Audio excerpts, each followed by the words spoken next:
بسم اللہ الرحمن الرحیم۔ السلام علیکم۔ سیرت النبی کا سیکنڈ لاسٹ باب کس نمبر تک لے کر حاضر خدمت ہوں۔ ویڈیو پسند آئے تو لائک کریں اور چینل کو سبسکرائب کریں۔ جب حضرت صلی اللہ علیہ وسلم کی طبیعت زیادہ خراب ہوئی تو اپنا ہاتھ مبارک پانی میں ڈال کر اپنے چہرہ انور پر پھیرنے لگے۔ اس وقت آپ صلی اللہ علیہ وسلم فرما رہے تھے، اے اللہ، موت کی سختیوں پر میری مدد فرما۔ سیدہ فاطمہ رضی اللہ عنہا فرماتی ہیں کہ جب میں نے رسول اللہ صلی اللہ علیہ وسلم پر بے چینی کے آثار دیکھے تو میں پکار اٹھی، ہائے میرے والد کی بے چینی۔ یہ سن کر حضرت صلی اللہ علیہ وسلم نے ارشاد فرمایا، آج کے بعد پھر کوئی بے چینی تمہارے باپ کو نہیں ہوگی۔ حضور اکرم صلی اللہ علیہ وسلم پر وفات کے وقت جو اس قدر تکلیف اور بے چینی کے آثار ظاہر ہوئے، اس میں بھی اللہ تعالیٰ کی حکمت ہے۔ یہ کہ اگر کسی مسلمان کو موت کے وقت اس طرح کی تکلیف اور بے چینی ہو تو حضور اکرم صلی اللہ علیہ وسلم کی تکلیف کو یاد کر کے خود کو تسلی دے سکتا ہے، یعنی دل میں کہہ سکتا ہے کہ جب اللہ کے رسول پر موت کے وقت اتنی تکلیف گزری تو میری کیا حیثیت ہے۔ یوں بھی موت کی سختی مومن کے درجات بلند ہونے کا سبب بنتی ہے۔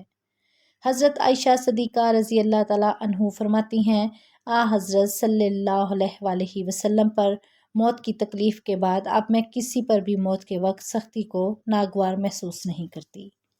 جب حضرت صلی اللہ علیہ وسلم کو تکلیف ہوتی تھی تو فرمایا کرتے تھے، اے تمام لوگوں کے پروردگار، یہ تکلیف دور فرما دے اور شفا عطا فرما دے، کہ تو ہی شفا دینے والا ہے، تیری دی ہوئی شفا ہی اصل شفا ہے، جس میں بیماری کا نام و نشان نہیں ہوتا۔ حضرت عائشہ رضی اللہ عنہا فرماتی ہیں کہ جب آپ صلی اللہ علیہ وسلم کی بے چینی بڑھی تو میں نے آپ صلی اللہ علیہ وسلم کا دایاں ہاتھ اپنے ہاتھ میں لے لیا اور دعا کے یہی کلمات پڑھ کر دم کرنے لگی۔ پھر آپ صلی اللہ علیہ وسلم نے اپنا ہاتھ مبارک کھینچ لیا اور یہ دعا پڑھی، اے اللہ، میری مغفرت فرما اور مجھے رفیق اعلیٰ میں جگہ عطا فرما۔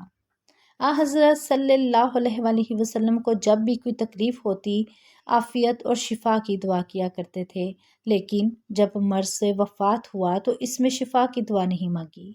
حضرت عائشہ صدیقہ رضی اللہ عنہا فرماتی ہیں کہ اس حالت میں میرے بھائی عبد الرحمن رضی اللہ عنہ آئے، ان کے ہاتھ میں مسواک تھی۔ حضرت صلی اللہ علیہ وسلم اس مسواک کو دیکھنے لگے۔ میں سمجھ گئی کہ مسواک کی خواہش محسوس کر رہے ہیں، کیونکہ مسواک کرنا آپ صلی اللہ علیہ وسلم کو بہت پسند تھا۔ چنانچہ میں نے پوچھا، آپ کو مسواک دوں؟ حضرت صلی اللہ علیہ وسلم نے سر مبارک سے ہاں کا اشارہ فرمایا۔ میں نے مسواک دانتوں سے نرم کر کے دی۔ اس وقت حضرت صلی اللہ علیہ وسلم مجھ سے سہارا لیے ہوئے تھے۔ ام المومنین عائشہ صدیقہ رضی اللہ عنہا فرماتی ہیں، میرے اوپر اللہ کے خاص انعامات میں سے ایک انعام یہ بھی ہے کہ حضرت صلی اللہ علیہ وسلم کا انتقال میرے گھر میں ہوا۔ آپ کا جسم مبارک کس وقت میرے جسم سے سہارا لیے ہوئے تھا۔ وفات کے وقت اللہ تعالیٰ نے میرا لعاب دہن آپ صلی اللہ علیہ وسلم کے لعاب دہن سے ملا دیا، کیونکہ اس مسواک کو میں نے نرم کرنے کے لیے چبایا تھا، اور حضرت صلی اللہ علیہ وسلم نے اس سے اپنے دانتوں پر پھیرا تھا۔ حضور اقدس صلی اللہ علیہ وسلم پر بے ہوشی طاری ہوئی تو سب ازواج مطہرات آس پاس جمع ہو گئیں۔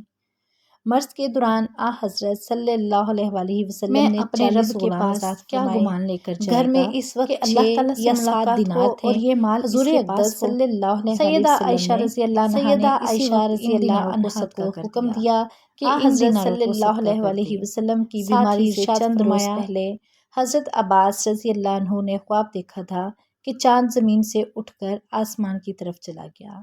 انہوں نے حضور اقدس صلی اللہ علیہ وسلم کو خواب سنایا تھا۔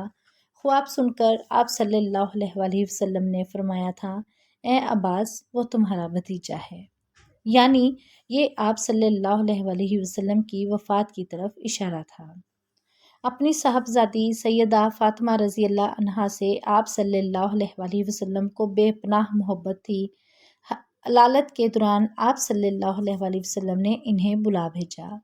وہ تشریف لائیں تو ان کے کان میں کچھ باتیں کیں، وہ سن کر رونے لگیں۔ پھر ان کے کان میں کچھ فرمایا تو وہ ہنس پڑیں۔ بعد میں انہوں نے عائشہ صدیقہ رضی اللہ عنہ کو بتایا کہ پہلے آپ صلی اللہ علیہ وسلم نے فرمایا کہ میں اسی مرض میں وفات پا جاؤں گا۔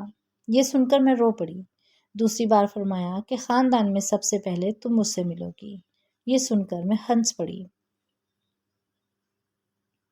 چنانچہ حضرت صلی اللہ علیہ وسلم کے انتقال کے کچھ عرصے بعد سب سے پہلے آپ صلی اللہ علیہ وسلم کے گھرانے میں حضرت فاطمہ رضی اللہ عنہا کا ہی انتقال ہوا۔ وفات سے 1 یا 2 دن پہلے حضرت صلی اللہ علیہ وسلم نے لوگوں سے ارشاد فرمایا، یہود اور نصارہ پر خدا کی لعنت ہو، انہوں نے اپنے پیغمبروں کی قبروں کو عبادت گاہ بنا لیا۔ یہ بھی فرمایا کہ یہودیوں کو جزیرۃ العرب سے نکال دو، اور فرمایا، لوگو، نماز نماز نماز کے بارے میں اللہ سے ڈرو اور اپنے غلاموں کا خیال رکھو۔ وفات سے پہلے حضرت جبرائیل علیہ السلام ملک الموت کے ساتھ آئے۔ انہوں نے عرض کیا، اے محمد صلی اللہ علیہ وسلم، اللہ تعالیٰ آپ کے مشتاق ہیں۔ یہ سن کر حضرت صلی اللہ علیہ وسلم نے فرمایا، تو حکم کے مطابق میری روح قبض کر لو۔ ایک روایت کے مطابق حضرت جبرائیل علیہ السلام ملک الموت کے ساتھ آئے تھے۔ انہوں نے حضرت صلی اللہ علیہ وسلم سے عرض کیا تھا، اے اللہ کے رسول، یہ ملک الموت ہیں اور آپ سے اجازت مانگتے ہیں۔ آپ سے پہلے انہوں نے کسی سے اجازت نہیں مانگی اور نہ آپ کے بعد کسی سے اجازت مانگے گی۔ کیا آپ انہیں اجازت دیتے ہیں؟ حضرت صلی اللہ علیہ وسلم نے اجازت دے دی۔ تب اسرائیل علیہ السلام اندر آئے۔ انہوں نے آپ کو سلام کیا اور عرض کیا، اے اللہ کے رسول، اللہ تعالیٰ نے مجھے آپ کے پاس بھیجا ہے۔ اگر آپ مجھے حکم دیں کہ میں آپ کی روح قبض کروں تو میں ایسا ہی کروں گا، اور اگر آپ حکم فرمائے کہ چھوڑ دو تو میں ایسا ہی کروں گا۔ حضرت صلی اللہ علیہ وسلم نے ان سے پوچھا، کیا تم ایسا کر سکتے ہو کہ روح قبض کیے بغیر چلے جاؤ؟ انہوں نے عرض کیا، ہاں، مجھے یہی حکم دیا گیا ہے۔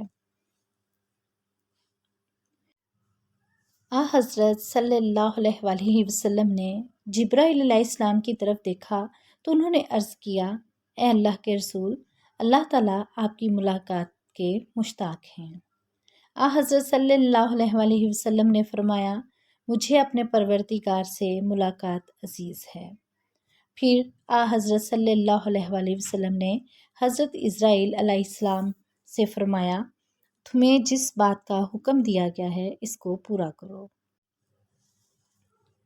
چنانچہ ملک الموت نے نبی آخر الزمان صلی اللہ علیہ وآلہ وسلم کی روح قبض کر لی۔ انا للہ و انا الیہ راجعون۔ اس روز پیر کا دن تھا اور دوپہر کا وقت تھا۔ تاریخ وفات میں اختلاف پایا جاتا ہے۔ معتبر قول کے مطابق ربیع الاول کی 9 تاریخ تھی۔ وفات کے فوراً بعد حضرت ابوبکر صدیق رضی اللہ عنہ کو اطلاع بھیجی گئی۔ وہ فوراً آئے، آنکھوں سے آنسو بہہ رہے تھے۔ انہوں نے آتے ہی رسول اللہ صلی اللہ علیہ وسلم کے چہرہ مبارک کو بوسہ دیا اور یہ الفاظ کہے، آپ پر میرے ماں باپ فدا ہوں، آپ زندگی میں بھی پاک اور مبارک تھے اور موت کی حالت میں بھی پاک اور مبارک ہیں۔ جو موت آپ کو آنا تھی آ چکی، اب اللہ تعالیٰ آپ کو موت نہیں دیں گے۔